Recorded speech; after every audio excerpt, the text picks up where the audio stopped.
If you're watching this, chances are you do at least some part of your audio at home.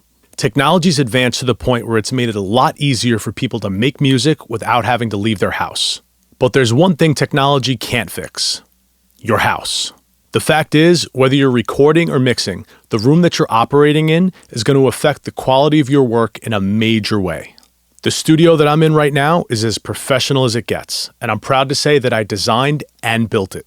And needless to say, I learned a lot in the process. And being that there's so many people out there that work on music at home, I feel like there's a lot I can share that would be helpful. So today, I'm going to talk about the lessons I've learned from building a professional recording studio. And if you stay till the end, I'll give you the resources that help this build be successful. My hope is that you could take these principles and apply some or even all of them to your setup.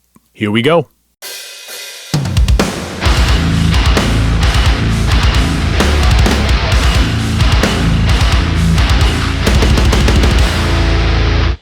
Welcome back to the Riff Haven Audio Podcast. I'm Dan Ferguson, engineer, producer, and owner of Riff Haven Audio here in Long Island, New York. In the beginning of my production career, I was your typical bedroom producer. I was recording bands out of other studios or making house calls to clients' homes. And every time I had a session, I had to pack my car with all my gear. Mics, stands, preamps, guitars, computers, headphones, cables, and then drive there, load in, run the session, pack it all up, drive home, and bring it back into my house. Then I would edit and mix on headphones at a desk in my bedroom. I was doing great work, but the logistics were such a grind. My wife saw this and suggested that we build an extension on the house to serve as my recording studio. Yeah, she's awesome.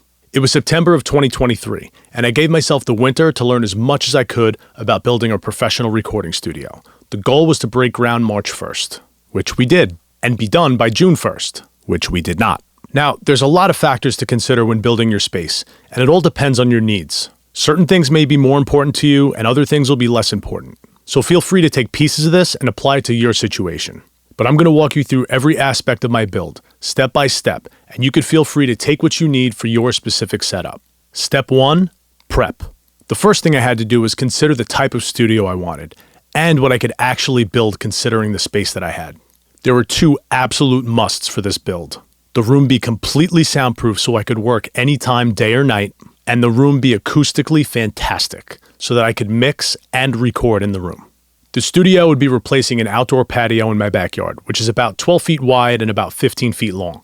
And before we get into the build, one thing I learned is to pretty much ignore room ratios. There's a lot of information on the internet about sound waves and the length of walls and the relationship between them. But in all the research I did, everything always ended with, but this might not be the case in your room.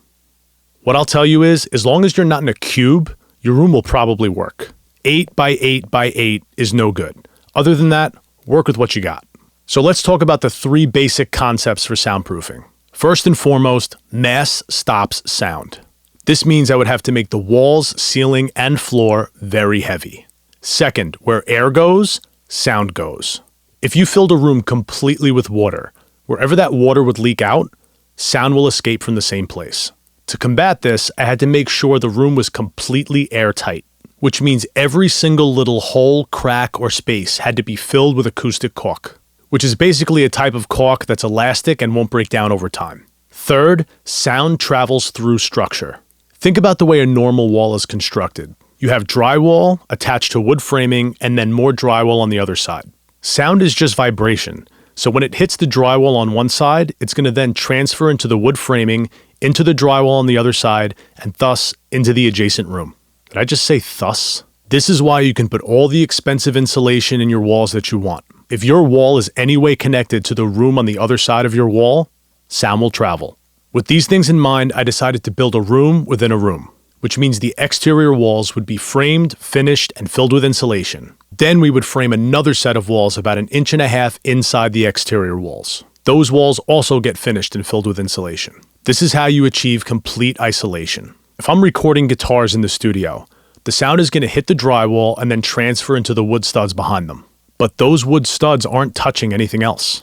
There's a separate set of studs holding up the outside walls. So sound can't transfer from inside the studio to the outside and vice versa.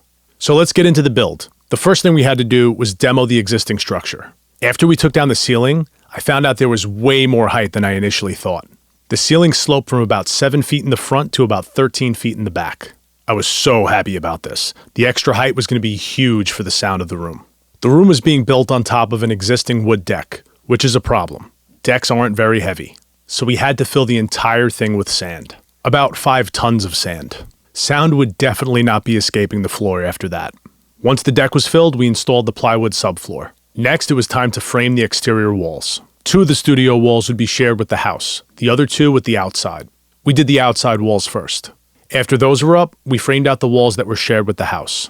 I opted for no windows and only one entrance to the room, because windows and doors are usually the weak point in any soundproof room. We had to remove a giant window that was in one of the walls and then frame that wall out. Once the walls were framed, we attached 2 layers of 5/8 inch drywall.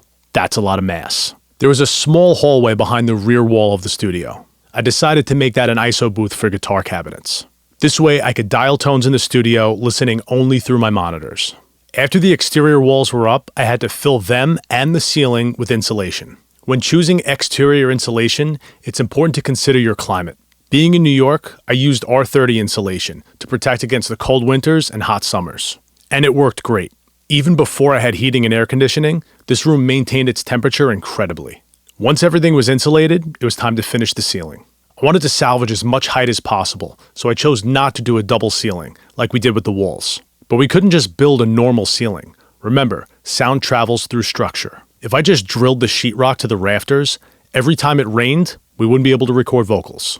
Instead, I used RSC clips and hat channel to decouple the ceiling from the rafters. The clips are essentially claws that are backed with neoprene rubber. You screw those to the rafters. Then you snap steel hat channel into the claws, and you screw your sheetrock into the hat channel. The physics behind the soundproofing is that when sound hits the sheetrock, it then transfers into the hat channel, then transfers into the clip, but the neoprene rubber stops it from transferring further into the rafters. Pretty genius. And you can actually do this with walls too. Instead of building a double wall, you could just frame out one wall and attach clips and hat channel to both sides. It's not as effective as a double wall, but much better than a traditional wall. Once the ceiling was done, it was time to frame out the interior walls. We built them 1.5 inches inside the exterior walls. That air gap is what prevents sound from transferring from one place to the other. As an added attempt for even more isolation, we framed out the walls so that they didn't touch the ceiling. This would make sure that sound couldn't transfer from wall to ceiling or from ceiling to wall within the room. It's a small detail, but I wanted to take every precaution that I could. With this though, we had to attach these specialized clips to add stability to the walls. I can't really remember what they were called, but basically they were clips that went between the 2 walls that attached like this. Ooh, but now the walls were connected. Yes, but where the clips lock together is neoprene rubber. Once again, preventing sound from transferring from one to the other. Now that the interior walls were framed, I had to fill those with insulation as well. Nothing fancy here, R15 pink insulation. Since the walls are on the inside, no need to protect against the elements. With the insulation done, it was time to start on the interior drywall. So much sheetrock. About 70 boards went into the making of this studio. That's over 5,000 pounds. No deliveries, we did it the old-fashioned way, by driving to Lowe's and picking it up. 2 layers of 5/8 inch drywall on each surface of the room. Once the walls were up, spackled, and painted, we had the tall task of building the doors. This was a huge challenge. Essentially, you need your door to be just as heavy per square inch as the walls of your studio. Otherwise, it's going to serve as a weak point and sound will escape. So I bought the 2 thickest solid core doors I could find and cut them to fill the space. Yes, doors. 1 for each wall. After the doors were up, we had to install 2 different types of seals so that when the doors closed, the room was airtight. The room was finished, but it sounded terrible. Now it was time to make it sound good. In a room this size, reverberations and subfrequencies were going to be out of control. So I knew I was going to have to build a lot of bass traps to manage those frequencies. But being that this wasn't just going to be a mix room, I was going to be recording guitars, vocals, and drums in here, I wanted to keep some life in the room. So I built 2 kinds of bass traps. The first one was an absorption panel. It was a 1x8 frame filled with Rockwell Safe and Sound and then covered with acoustic fabric. That's what those are. Those were placed in the 2 front corners of the room, 2 feet wide, caddy-cornered, floor to ceiling. And another set of panels, 4 feet wide, on either side of the listening position at the mix desk. I also built 2 large clouds that cover the majority of the ceiling. These were built in a similar fashion with hi-hat lights installed in them. The second type of bass trap that I built is called a binary amplitude diffusion trap. Essentially the same type of construction, but 50% of the front of these traps were covered in wood slats. So when sound hits these traps, 50% of it hits the wood and scatters around the room. The other 50% gets absorbed by the insulation behind the wood. 2 of these in each rear corner of the room, 2 feet wide, catty-cornered, floor to ceiling. And the entire rear wall is covered with this type of panel, floor to almost ceiling. I went as high as I could without hitting the cloud. This panel was also placed 8 inches away from the wall. This helps you absorb down to lower frequencies at a more efficient rate. I forget the exact number, but it's like 80% absorption at 60 hertz, something like that. I will say that I did not anticipate how much time and effort it was going to take to treat this room. But doing it this way was the most cost-effective way to build panels for the room that actually worked. There's lots of snake oil companies out there that sell panels that do nothing. After the panels were built, I moved my gear into the room, found my listening position, set up my speakers.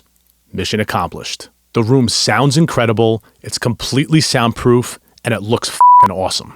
So many artists that have recorded here have made comments about the vibe of the room, that it just feels good in here, which is exactly what I was going for. If you made it this far, thanks for sticking around. I'm going to give you the 3 places where I got the information that made this build successful. Number 1, the book Home Recording Studio, Build It Like the Pros by Rod Gervais. This was my Bible for a full year. It was written by a musician with a background in construction, and combined those skills to form a career in studio design. Understanding that we were entering the era of home recording, he wrote a book to show you just how to build a studio that would suit your needs. Cannot recommend this book enough. It's the perfect combination of being thorough, yet digestible. And shout out to Rod. A couple times during the build, I ran into some problems, had some questions, decided to shoot him an email. And he was gracious enough to respond and give me some guidance. The second resource I found was the YouTube channel Soundproof Your Studio by Wilson Harwood. When I was prepping for my build, my algorithm became flooded with studio build videos. And the first 3 I saw from Wilson's channel, he alluded to Rod's book, so I knew he was giving out reliable information. I came to find out that he was in my exact position just a few years earlier, and he loved the process so much, he started a career as a studio designer. I cannot recommend his channel enough, and even more so, if a professional home studio is something that you're looking to get done the right way, I would hit him up and see if you're a good fit to work together. One thing I did not have is peace of mind. I was doing my best with the information I had and crossing my fingers. Hiring a professional, you don't have to worry. The third resource that was vital to this build was the YouTube channel Acoustics Insider. Yesko Lohan is an acoustics expert that will give you reliable information, as he says, without all the voodoo. After watching some of his content, I came to find out that he offered a course in room treatment, so I took the course. Highly recommend. This room sounds amazing, and treating it took a lot of time and effort, but it was very straightforward. I'll leave links to all 3 in the description. Check them out if you're interested. Hopefully you took something out of this. If you're thinking about building a home studio and you have any questions, feel free to ask in the comments. I learned a lot during this build, and I'll offer any advice I can. And if I can't help you, I'll point you in the direction of someone that can. Lots more on the way. Subscribe so you don't miss it. Talk to you guys next week.